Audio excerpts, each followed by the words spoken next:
Hello friends, welcome to O2 exams. मैं हूं सोनम और आज इस वीडियो में हम बात करने वाले फ्रेंड्स दिल्ली पुलिस कांस्टेबल भर्ती 2023 के लिए जीके जीएस प्रैक्टिस सेट 10वें को कवर करने वाले इस वीडियो में। तो आप लोग अपने सोनम मैम के साथ वीडियो के अंत तक बने रहिएगा। फ्रेंड्स, इस वीडियो में हम टोटल 30 क्वेश्चन सेलेक्टेड और इंपॉर्टेंट लिए हैं जो कि आपके एग्जाम के लिए काफ़ी ज़्यादा इंपॉर्टेंट और हेल्पफुल होने वाला है। तो आप लोग वीडियो के अंत तक बने रहिएगा, वीडियो को पूरा देखा करिए। चले चलते हैं हम क्वेश्चन की तरफ। पहला क्वेश्चन आपका है, अन्नपूर्णा देवी जिन्हें पद्म भूषण से सम्मानित किया गया था, निम्नलिखित में से वह किस वाद्य यंत्र से संबंधित है? तो आपका राइट आंसर हो जाएगा किस वाद्य यंत्र से संबंधित है? तो सुरबहार से संबंधित है। और सुरबहार से कौन कौन संबंधित है दोस्तों? तो इमरत खान, इनायत खान और इमदाद खान, यह सभी आपके सुरबहार वाद्य यंत्र से संबंधित हैं। सरोद से कौन संबंधित है दोस्तों? सरोद की बात करें, सरोद से कौन संबंधित है? तो सरोद से आपके वजाहत खान, आयुष मोहन, यह सभी आपके सरोद वादक हैं। ठीक है, चलिए आगे चलते हैं हम नेक्स्ट क्वेश्चन की तरफ। अगला क्वेश्चन आपका है, निम्नलिखित में से कौन सा त्यौहार वर्ष में एक ही समय के दौरान नहीं मनाया जाता है? तो आपका राइट आंसर हो जाएगा बोनालू। बोनालू आपका अलग है दोस्तों। अगर बात करें हम उत्तरायण और मकर संक्रांति और लोहरी, यह सभी आपके 14 जनवरी को मनाया जाता है, लेकिन आपका जो बोनालू है वह 14 जनवरी को नहीं मनाया जाता है। उत्तरायण कहाँ मनाया जाता है? उत्तरायण आपके गुजरात राज्य में मनाया जाता है, लोहरी पंजाब में, और यह भी आपका मकर संक्रांति आपके भारत में मनाया जाता है। लेकिन जो बोनालू है यह आपका अलग डेट को मनाया जाता है और यह तेलंगाना का प्रमुख त्यौहार है। अगर हम बात करें तेलंगाना का और कौन सा त्यौहार है, तेलंगाना की बात करें तो बोनालू आपका हो गया तेलंगाना का त्यौहार, और बाथुकम्पा जो कि फूलों का त्यौहार है सबसे बड़ा, यह भी आपका तेलंगाना का उत्सव है। तो इस क्वेश्चन का राइट आंसर हो जाएगा ए। आगे देखिए तो नेक्स्ट क्वेश्चन आपका है, निम्नलिखित में से कौन भारत का एक गोला फेंक शॉर्ट पुट खिलाड़ी है? तो आपका राइट आंसर हो जाएगा Tajinder Pal Singh Toor, B is the right answer. Next question देखिए तो अगला क्वेश्चन आपका है, तैरने के लिए क्या जरूरी है? तो दोस्तों तैरने के लिए आपकी सबसे जरूरी है पानी। तो आपका इस क्वेश्चन का राइट आंसर हो जाएगा पानी। ठीक है, नेक्स्ट क्वेश्चन देखिए। अगला क्वेश्चन आपका है, द डे आई स्टॉप्स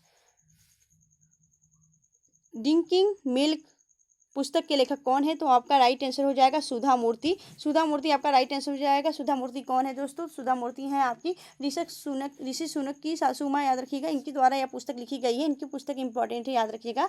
ठीक है, अगर हम बात करें हम ट्विंकल खन्ना की कौन सी पुस्तक है? ट्विंकल खन्ना की पुस्तक है मिसेस फनी बोन्स। ठीक है, चलिए आगे देखें। अगला क्वेश्चन आपका है, दुनिया का एकमात्र देश जिसका ध्वज वर्गाकार और आयताकार नहीं है वह है कौन सा है? वह डैश है दोस्तों। तो आपका राइट आंसर हो जाएगा नेपाल। नेपाल का जो आपका यह जो ध्वज है दोस्तों, ठीक है, नेशनल फ्लैग, वह कैसा है? वह आपका त्रिकोण है। ठीक है, त्रिकोण है आपका, याद रखिएगा, त्रिकोण उसका फ्लैग है, याद रखिएगा। ठीक है, किसका? तो नेपाल का। चलिए आगे देखिए तो अगला क्वेश्चन आपका है, उस सिख गुरु का नाम बताइए जिन्होंने पंजाबी भाषा लिखने के लिए गुरुमुखी लिपि विकसित की है? तो आपका राइट आंसर हो जाएगा गुरु अंगद। ए is the right answer. Guru Angad ने दोस्तों गुरुमुखी लिपि विकसित की है पंजाबी भाषा लिखने के लिए। अक्सर जो होता है पंजाब में दोस्तों गुरुमुखी ही लिपि चलती है, याद रखिएगा। वहाँ की आधा जो जनसंख्या दोस्तों वह गुरुमुखी से लिखती है, याद रखिएगा, पंजाबी भाषा में ही। अगर बात करें हम गुरु रामदास की, तो गुरु रामदास ने क्या किया था? गुरु रामदास ने अमृतसर की स्थापना किया था। ठीक है, जहाँ अमृतसर कहाँ आपका, जहाँ स्वर्ण मंदिर है, वहाँ की स्थापना किसने की थी? तो आपके गुरु रामदास ने ही की थी। चलिए आगे चलते हैं हम नेक्स्ट क्वेश्चन की तरफ। अगला क्वेश्चन आपका है, बहमनी सल्तनत की स्थापना निम्नलिखित में से किस नेता ने की थी? तो आपका राइट आंसर हो जाएगा बहमनी सल्तनत की जो स्थापना थी वह किसने की थी दोस्तों? किसने की थी? यहाँ पे होगा, नेता नहीं है दोस्तों। किसने की थी बहमनी सल्तनत की स्थापना? तो आपका राइट आंसर हो जाएगा अलाउद्दीन हसन बहमन शाह। ठीक है, सी इज द राइट आंसर। इसके द्वारा स्थापना की गई थी बहमनी सल्तनत की।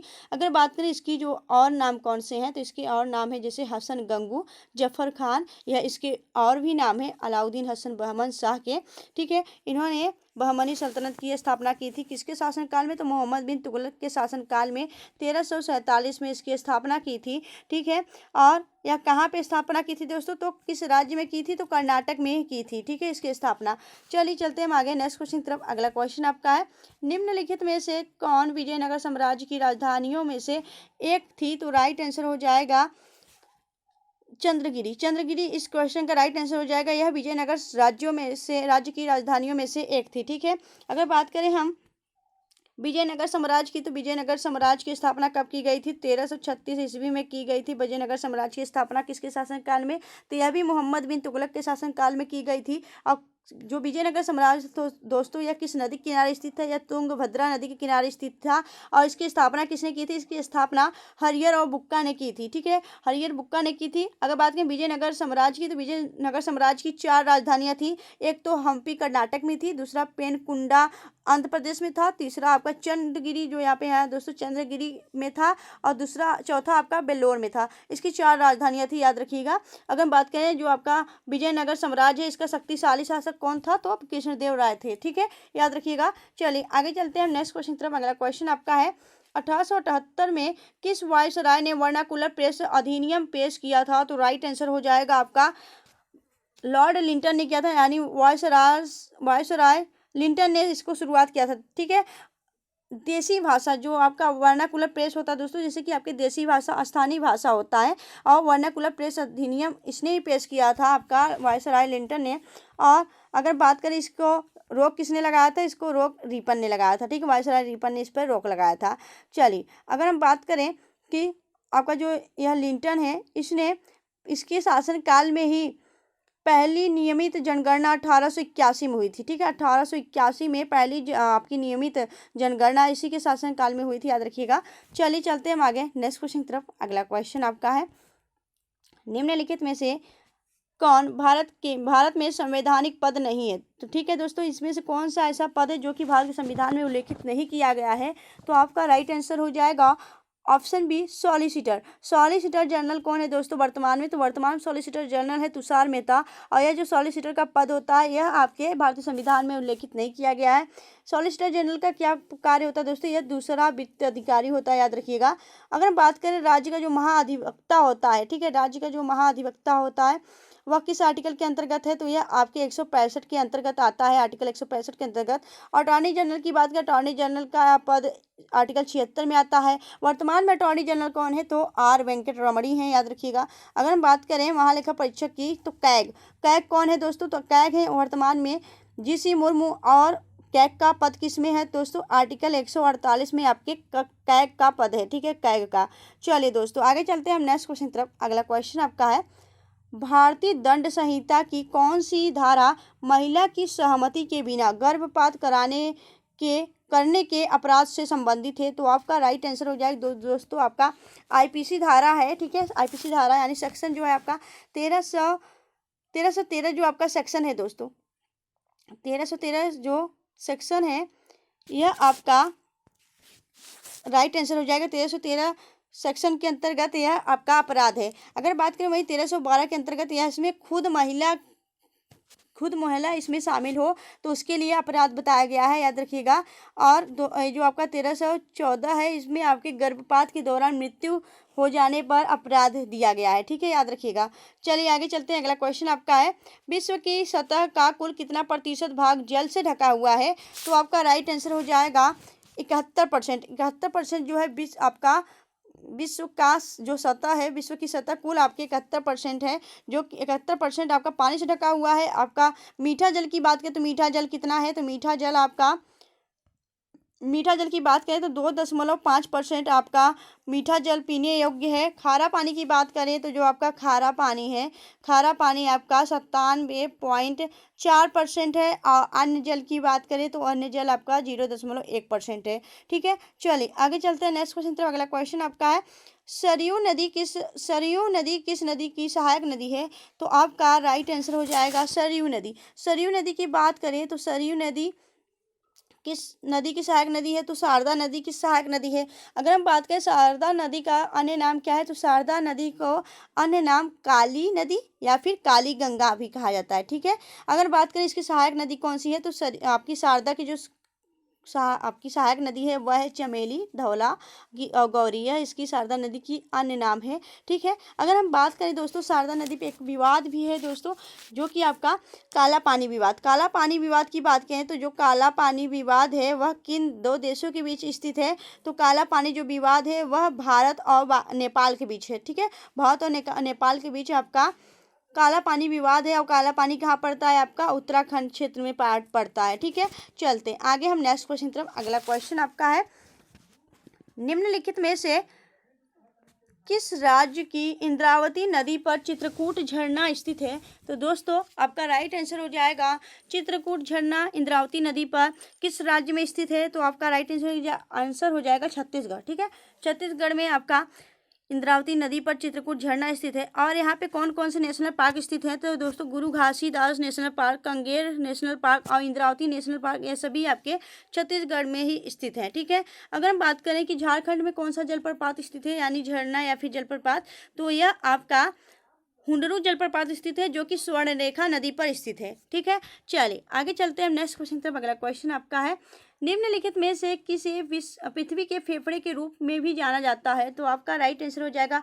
पृथ्वी का फेफड़ा अमेजन वर्षा वन को कहा जाता है। ठीक है, और यह अमेजन वर्षा वन ब्राजील में पाए जाते हैं। और ब्राजील कहाँ है दोस्तों? आपके दक्षिण अमेरिका महाद्वीप में पाया जाता है, याद रखिएगा, दक्षिण अफ्रीका महाद्वीप में एक देश है, और यहाँ पे आपका अमेजन वर्षा वन पाया जाता है। अगर हम बात करें इसकी, यहाँ टेम्परेचर कितना होता है, यहाँ टेम्परेचर की बात करें तो टेम्परेचर यहाँ पे 20 से कितना होता है, 20 से 35 डिग्री सेल्सियस होता है। और यहाँ पे वर्षा 200 सेंटीमीटर होता है, याद रखिएगा। अगर हम सुंदरवन की बात करें तो सुंदरवन क्या है? विश्व का सबसे बड़ा डेल्टा सुंदरवन है, जो कि गंगा और ब्रह्मपुत्र दो नदियों के संगम से बनता है आपका सुंदरवन डेल्टा, याद रखिएगा। चलिए आगे चलते हैं हम नेक्स्ट क्वेश्चन की तरफ। अगला क्वेश्चन आपका है, निम्नलिखित में से किसे विशिष्ट अर्थशास्त्र माइक्रो के जनक माइक्रोनॉमी, ठीक है, माइक्रो इकोनॉमी के जनक के रूप में जाना जाता है? तो आपका राइट आंसर हो जाएगा यहाँ पे विशिष्ट अर्थशास्त्र यानी माइक्रो इकोनॉमी का जनक पूछा जा रहा है। तो आपका राइट आंसर हो जाएगा,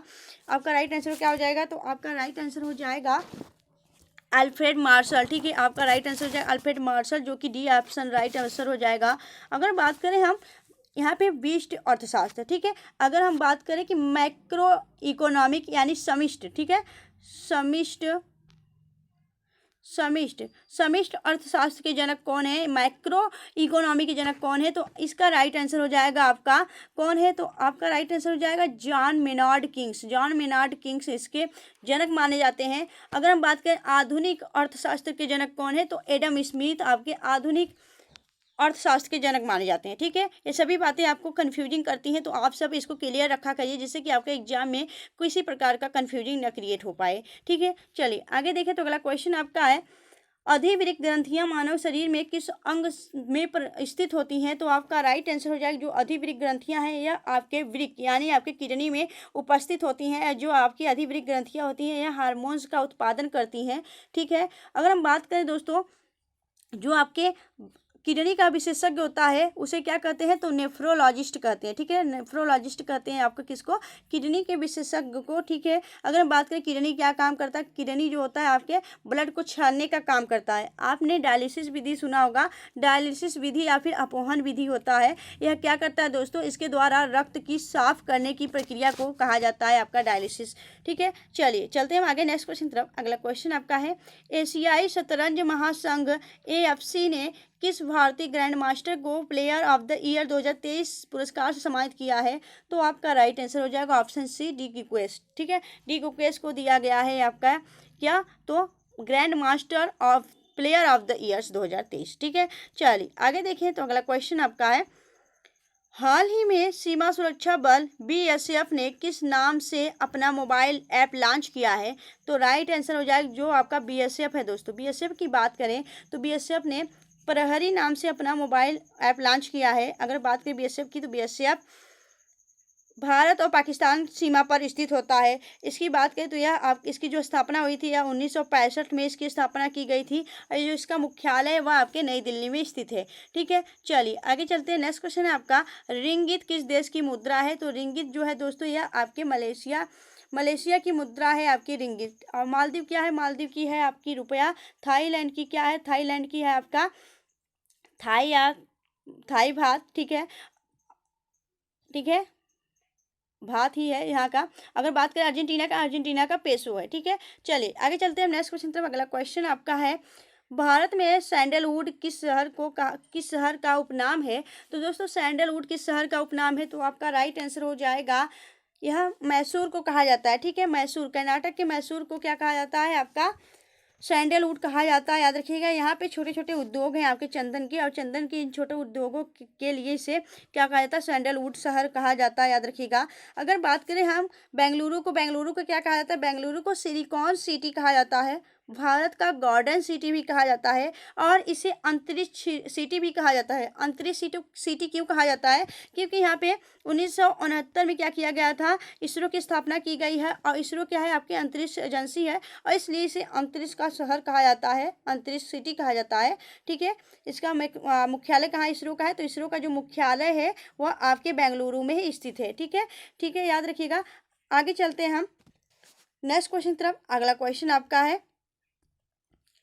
अरब सागर की रानी किसे कहा जाता है, तो दोस्तों अरब सागर की जो रानी है उस किसे कहा जाता है, तो अरब सागर की रानी आपके कोच्चि को कहा जाता है, केरल की कोच्चि को अरब सागर की रानी कहा जाता है।